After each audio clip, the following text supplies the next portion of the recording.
Somnath talkies વિસ્તારમાં જાવેદ કાજવાણી ઉર્ફે જાવેદ વાંદરી ઉપર ફાયરિંગ કરવામાં આવ્યું છે.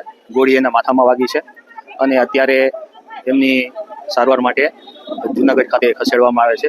તેમની તબિયતને લઈ અને અત્યારે અમે પૂરતી ચિંતા કરી રહ્યા છીએ અને લો એન્ડ ઓર્ડરની સિચ્યુએશન અત્યારે સંપૂર્ણ કાબૂમાં છે. કોઈ જાતનો ઇસ્યુ નથી.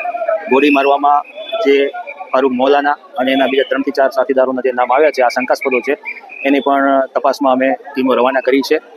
વહેલામાં વહેલી તકે અમે આ કેસ ઉકેલી લઈશું એમને આશા છે. બે વસ્તુ જે ગેંગવોર જેવું તો કશું નથી, પરંતુ ચૂંટણી સંબંધે થોડોક બંને પક્ષો વચ્ચે થોડું માથાકૂટ હતી અને બીજા એમના પારિવારિક અને થોડાક સામાજિક ઇસ્યુ પણ અમારા ધ્યાને આવેલા છે. હાલ અમે એ દિશામાં વર્કઆઉટ કરી રહ્યા છીએ કે શું કારણ છે, કયા કારણસર થયું છે, અત્યારે ક્યાંથી લાવ્યા છે, બીજું પણ એક ઘટના કોઈ હોય આની સાથે સંકળાયેલી તો એ પણ અમે એનાલિસિસ કરી રહ્યા છીએ અને ટૂંક સમયમાં અમે સારી એવી કાર્યવાહી.